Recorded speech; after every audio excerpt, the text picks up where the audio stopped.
had a good day. Open your Bibles to the Gospel of John, please. The Gospel of John. Alright, so here's my plan. We're going to do tonight and next Wednesday on this subject, and then we're going to the book of Genesis. We're going to start a study of the book of Genesis, and I've already got an idea of how I want to do that. It's not going to be a read chapter 1, verse 1, comment on chapter 1, verse 1. It's not going to be a running commentary. What does Genesis mean? Beginnings. Okay, so you've got multiple beginnings in the book of Genesis, and that's kind of where my mind is. Kind of how we're going to divide it up, make sense of the text, because the book of Genesis is the foundation for the rest of the Bible. So I want to kind of break it up that way, and in one way I actually thought about doing it was character-wise. But that's the plan, starting in the month of December in here on Wednesday nights. Gospel of John. All right, okay, so what we're doing, we're looking at these objections to theism. We're looking at these objections to creationism. And these 10 points that we've been going over, we're on number 6 tonight. We're going to do 6, 7, and 8 tonight, are actually from an atheist who watched our YouTube channel and has been watching these atheism versus theism videos. So this is not me making stuff up. This is not me arguing their point from my perspective. This is what they say, and we're trying to be better prepared for when we encounter this kind of thing.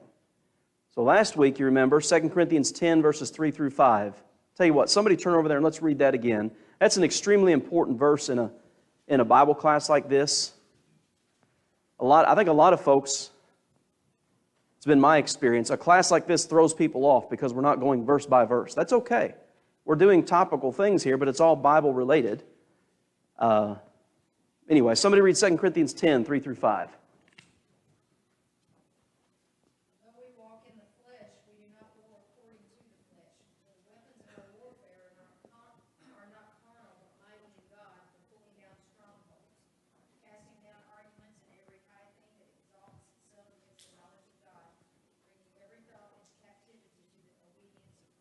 Okay, casting down imaginations and strongholds, and all of those are in regard to the mind.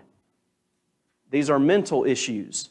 That doesn't sound right. These are issues of the mind, thoughts, lofty opinion. One of the definitions of that term, imaginations, or arguments, the New King James says, is lofty opinions, sophisticated thinking, or so, well, like atheism, so they think it's sophisticated. But the whole goal of it is stated in verse 5 there, to bring every thought into the captivity to the obedience of Christ. That's what we want. So I want to start off by saying this. I think it was last Wednesday, maybe the Wednesday before, but one of the points I made was that if an atheist were to strike up a conversation with you and want to talk to you, I wouldn't start with the Bible. Now, I will also say this. The Bible is our final authority. So the conversation is going to get there eventually, is my point. So when I said what I said, don't even start with the Bible, I meant that. And that's nothing against the Bible. But if you're talking with an atheist, or even to some extent one who is skeptical about the existence of God, you probably need to start somewhere else. And I'll give you 2 examples, Acts 14 and Acts 17. You can write those down and read them on your own time, but Paul did the exact same thing. Okay? All right. Why atheism? So this is objection number 6 to whatever you want to say, theism, creationism, whatever the case may be. I have never observed a phenomenon in which the existence of a God was a necessary antecedent for the known or probable explanation for the cause of that phenomenon. There's some fancy words in there. I don't talk like that. A phenomenon, so I even went to dictionary.com. A phenomenon is a thing observed to exist. All right, it's a factual thing, but you don't know the cause of that thing. The cause is in question. Okay? It really exists, but you don't know the cause. That's a phenomenon. All right? So I've never observed a thing that exists. I don't know the cause of it. I don't know the origin of it. Where a God was necessary. Now, this phrase here, the existence of a God was a necessary antecedent. In other words, I'm not required to believe that a God existed before whatever I'm trying to discover or discuss existed. Antecedent before, okay? Couple of thoughts here I've got. Number one of the charges that's made against Christians is called this charge the God of the gaps. Have any of you ever heard of that? The God of the gaps? Okay. The God of the gaps theory essentially is when something happens that you can't explain, there's a gap, guess what you do? God did that. I can't explain it. It's a phenomenon. It's something that happened. I don't know the cause, and so I just throw God in that gap. Well, that's one of the accusations that is made against creationism. You can't tell me how things originate. Well, if we want to go to the Bible, we can have that discussion, but and I was thinking of examples of accusations like that. Okay, so we believe in the providence of God. I did a few lessons on that a couple years ago, and we laid out the difference between the providential and the miraculous. The miraculous always supersedes natural law, okay? Turning water to wine, that's not a natural process. Raising the dead, that's not a natural process. The miraculous is always supernatural. It supersedes, you might say it suspends the laws of nature. And I believe in the miracles of the Bible. And I think you do too, that there were miracles. Well, creation is a miracle. Creation out of nothing. If you have nothing, you will always have nothing unless you have something supernatural that brought everything into existence, right? Now, providence is a bit different. There is not a necessary suspension of natural law. It can be, so what are good examples to you from Scripture of the providence of God? Joseph. Joseph, by the way, takes up more of the book of Genesis than any other character. Starts in 37, ends in 50. He takes up more textual space than Abraham does. Who else in the Bible is a case in point of the providential working of God? Nothing miraculous, but you can see that, let's call it the hand of God in the background. There's an entire book of the Bible about this. Esther, yes, the preservation of the Jews, and I think Joseph's my favorite, but I think Esther may be the strongest instance of this, because when Mordecai is talking to her about her role in approaching Ahasuerus about what was the bad guy's name? No, that's her uncle. The bad guy. Haman. What was I saying? Okay. Mordecai approached Esther about approaching Ahasuerus about Haman. Follow that one. And she said, essentially, well, what can I do? And he said, well, if you don't, deliverance will come from someplace else. But perhaps this is why you're here. Perhaps this is why this is going to happen. And you see that same thing, and for the New Testament, I would use the book of Philemon for the providence of God. Because Philemon was a runaway slave, ran to Paul, or encountered Paul during his runaway, and what did Paul do to Onesimus? He baptized him and sent him back. And he tells Philemon, you need to receive him as you receive me. Perhaps all this happened. So you have this idea in Scripture of perhaps you see the hand of God in the background, but there's no suspension of natural law. There's nothing supernatural going on. The God of the gaps charge is You Christians see something that you can't explain, and you just throw God in that gap. The problem with that is, and that's why I'm doing this class the way I'm doing it, to try to get us to think better. The atheists do the same thing with time. Because what is evolution but massive expanses of time, mutations, chance, failures, successes? They serve time of the gaps.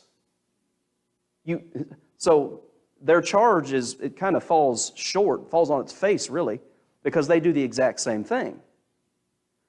And here's another false dichotomy, another false division. Well, you have to either believe in science or God. Now, atheists have said that, but sadly, I've heard some Christians say that. Well, I just take it all on faith.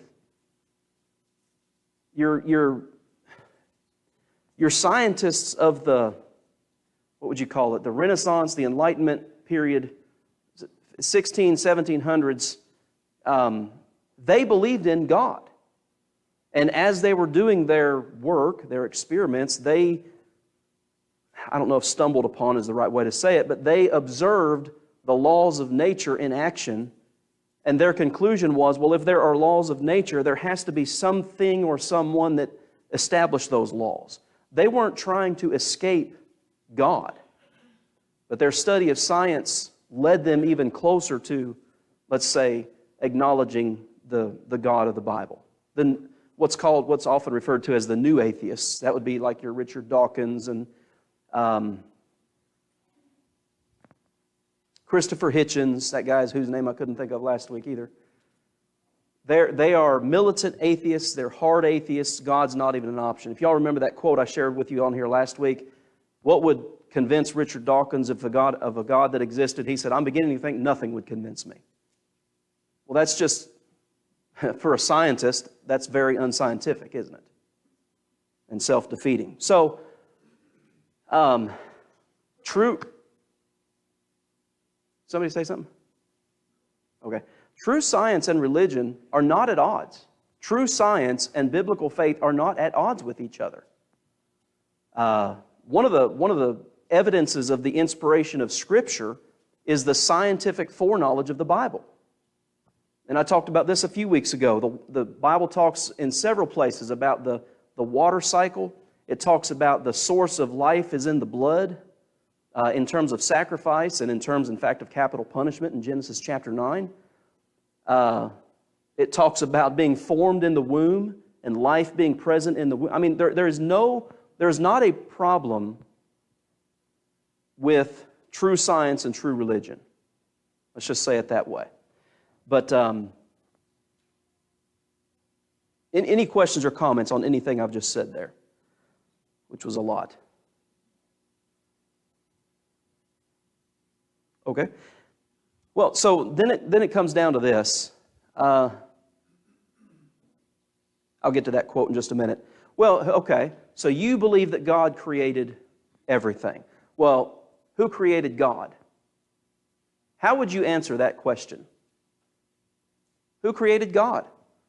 You Christians say that every cause or every effect must have a cause.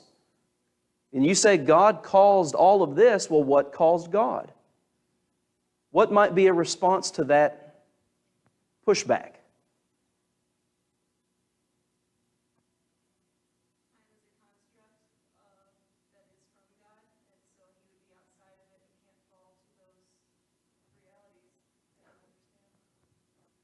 The essence of God Himself. He is not... This is a good time to read this, because what Sarah just said is right. Several proposed explanations for observable phenomena, that fancy word again, a thing observed but you don't know its cause, that were previously based on the existence of a God have subsequently been replaced with rational, natural explanations, each substantiated with evidence that excluded the agency of... In other words, you don't need God for what exists. I have never encountered vice versa, the opposite of that. So, here's the key, and Sarah just hit the nail on the head. Natural explanations. God is not limited by nature. He's not limited by time. He's not limited by space. He's not limited by the five senses. What would you... Scientific methodology, observation, repeating tests to get to a certain outcome based on what you thought was true before, experimentation. God's not limited by any of that. And He's not matter. And we pointed that out a couple of weeks ago. Jesus said God is spirit. So this question of, well, who created God, that's an assumption. Well, what's an assumption? I wrote down this definition. An assumption is something you suppose to be true, but you have no proof for it. So they're assuming that God is like we are. Wouldn't you say that's pretty accurate? That God is like us? And so I've got some things written down here that I want you to think about. Okay, so first of all, this section I've got highlighted here, it looks about better on here. Natural explanations, okay? Evolution, atheistic evolution, is pure materialism. Purely naturalistic. There's no supernatural, there's no spirit being, there's no higher mind, lawgiver, whatever you want to call it. It's all natural. And again, that's the key. And the atheist even says this. Replace with rational, natural explanations. Well, nature doesn't explain the character, not the character, the nature of God as a being. Okay?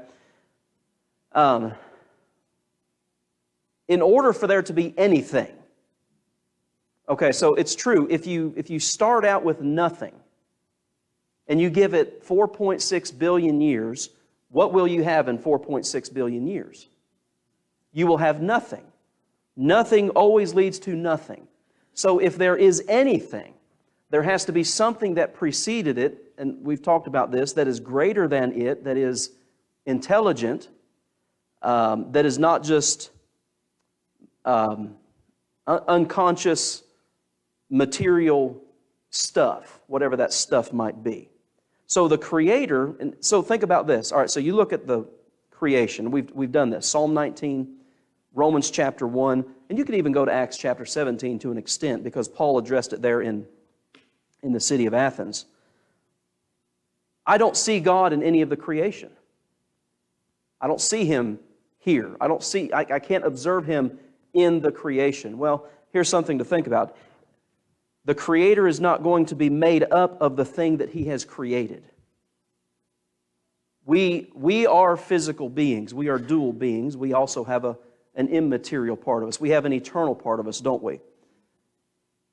Well, the Creator is not going to be made up of what He has created. God is not physical. He's not made up of what? Cells and organs and all of this stuff. So the point being, creation points to something outside of the creation. The fact that there is anything at all demands that there's something that preceded it, again, that is greater than it, more intelligent than it, and that could put it together. So what atheism and evolution does is it undermines science itself. Atheism is as unscientific as you can get, but it wears the cloak of science. And particularly since, again, Charles Darwin and the origin of species. It's just gotten more, I would say, more militant since then. All right, so let's do a little experiment here, okay? What is this? This is a songbook. Let's just call it a book for now. All right, this is a book. Do any of you know who put this thing together? He's a member of the church, actually. W.D. Jeffcoat. Are you going to find Brother Jeffcoat in this book? No. This is a product of his. So what makes up a book? I don't care what book it is. It doesn't matter. What goes into this volume right here? Somebody break it down for me. Okay, you got to have paper. Ink. What? Glue.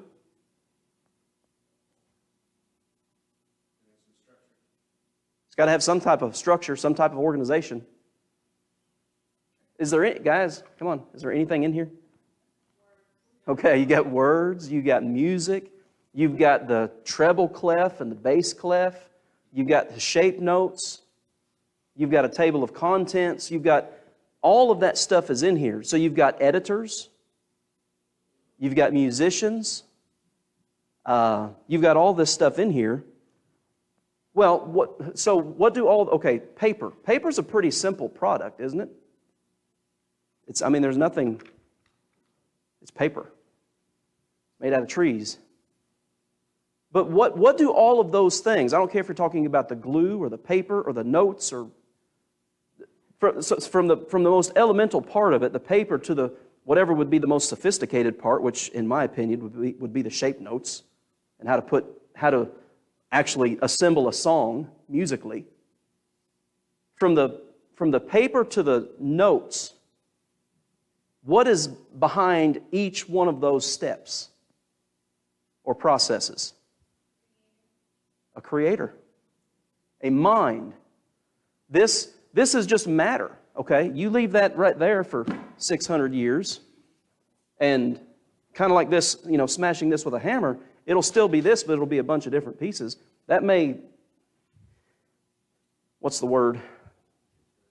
Deteriorate over 600 years, but it's still going to be the same stuff, isn't it? It's not going to transform or evolve into something else. But behind all of that simple product, actually that has a variety of minds behind it. When you have a creation, you're not going to find the creator in the creation. Okay, so let's do this. I know I had you in John 1. Real quick, let's go back to Psalm 19. I want to point this out to you from the biblical text here, what I'm trying to explain to you. Somebody read Psalm 19:1.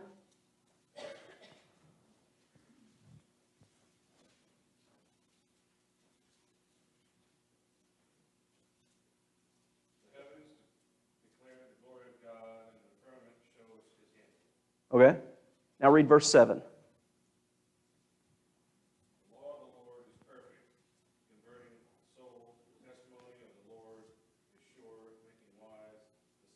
Okay, so you have creation that speaks to a creator. All right? If you have nothing, you will always have nothing. Nothing comes from nothing. But there is something. There are many somethings, which implies that something or someone had to exist prior to it and was greater than it. But then you look at Psalm 19:7. What is it that converts the soul? The law of the Lord converts. Nature doesn't convert the soul, and that's kind of the point I'm making. You're not going to find God in nature.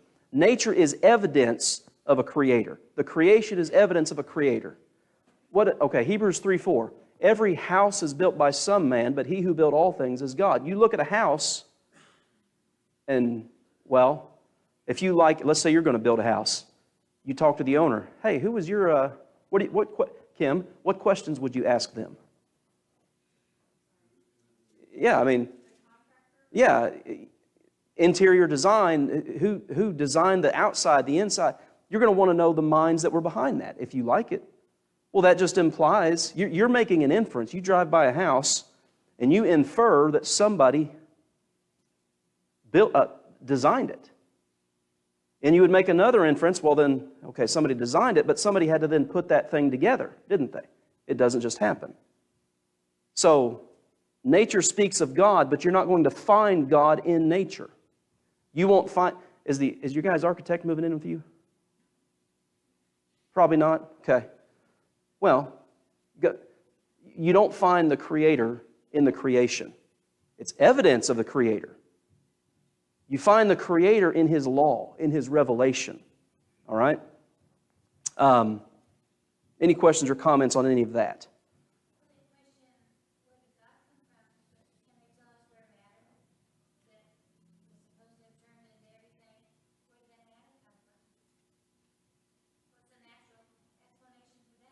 Yeah, what is the natural explanation for anything?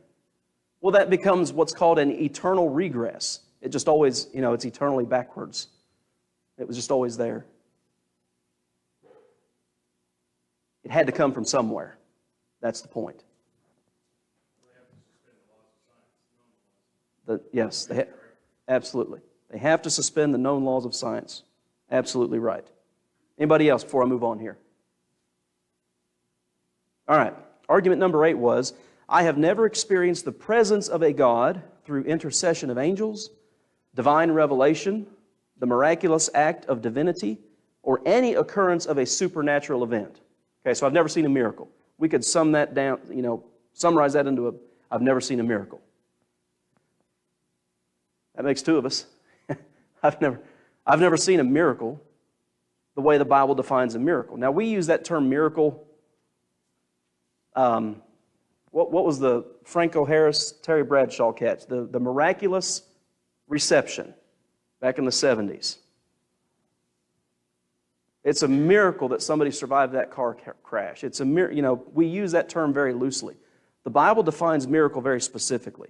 It is always something that supersedes the laws of nature. Again, turning the water into wine, raising the dead.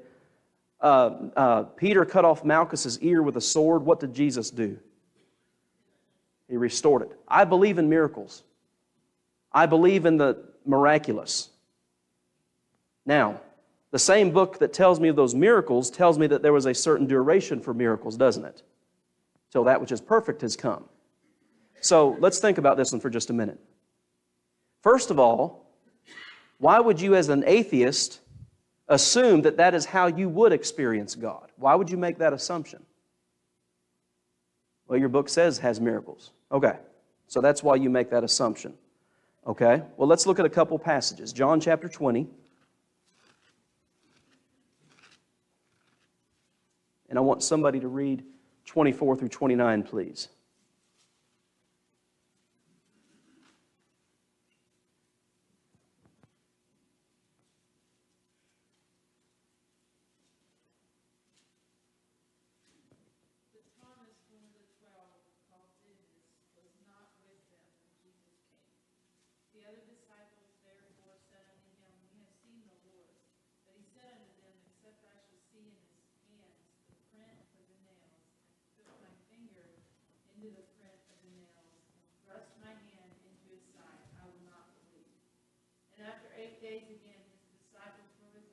Okay, hold on. I was thinking. Let me stop you there real quick. Okay, so you've got the disciples all together except for Thomas. They see something that Thomas doesn't see.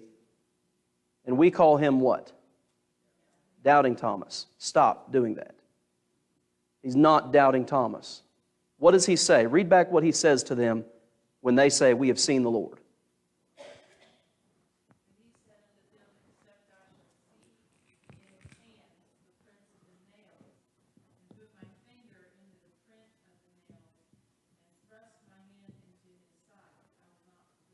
What's he looking for? Evidence. Faith is the substance of things hoped for and the evidence of things not seen. Thomas didn't see him for 8 days. He had no evidence. All right, now keep going.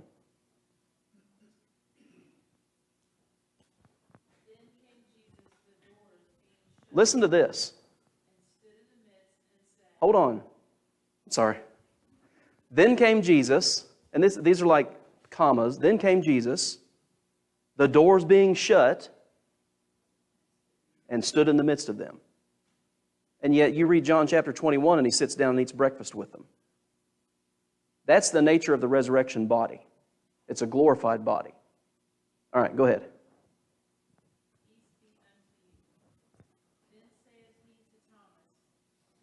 Why didn't you believe what they said, Thomas? Why do you doubt me so much? Because that's what typically people call him, doubting Thomas. But what does Jesus say?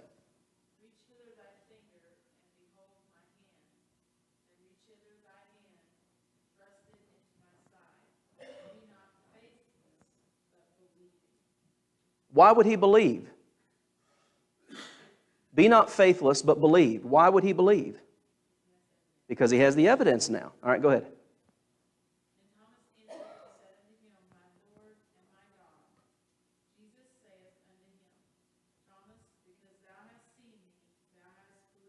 All right, so he has what we call empirical evidence.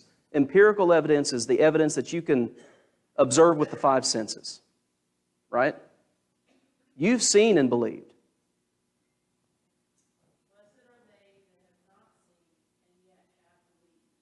That's me and you. Now, what type of evidence do we call that? We've not seen, yet we believed. What type of evidence would that be? Circumstantial? Could it be eyewitness too? For other people, I mean. For other people, yeah. All right, go ahead. Oh, that's good. That's verse 30. That's fine. Okay, so he was not condemned for seeking evidence. He was given the evidence, and he was blessed by Jesus, or said, you've seen it and you've believed. Well, you and I we have received eyewitness testimony. People who handled him, touched him, ate with him. We have evidence from eyewitnesses. In fact, these eyewitnesses were so convinced that what they saw was true, the resurrected Christ, and ultimately that's what all this is leading to. They were so convinced that what they saw was true, what were they willing to do for their testimony? They're willing to die for it. Now, you're either insane or you're convicted about what you've seen if you're willing to die for it. Right? Yeah, if they knew it was a lie, they wouldn't do what they did. There's no doubt about that. Let's go to John chapter 1. And I'll try not to do to whoever reads this what I did to Emily. But I think it's good to slow down like that sometimes. And, when we're trying to make a point or you're trying to understand something, slow down. Look at the punctuation. It's there for a reason. Think about it. All right, somebody read John 1, 1 through 5.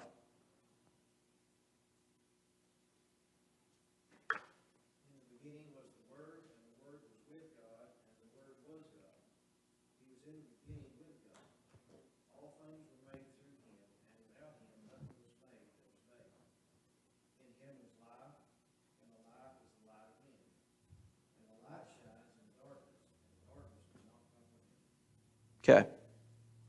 So going back to where I started this evening, you have a discussion with an atheist, you don't begin with the Bible.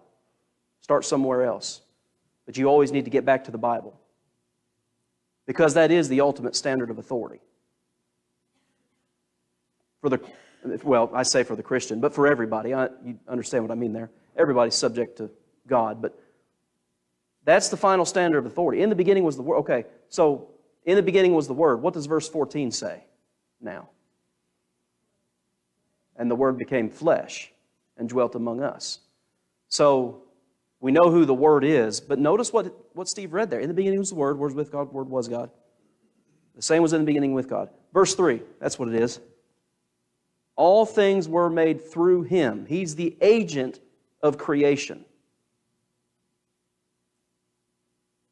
The idea, and I don't know that I'm crazy about this idea, but I've heard it illustrated like God is the architect, Christ is the agent, the acting agent, and the Holy Spirit, according to Job 26 and verse 13, is the organizing agent of creation.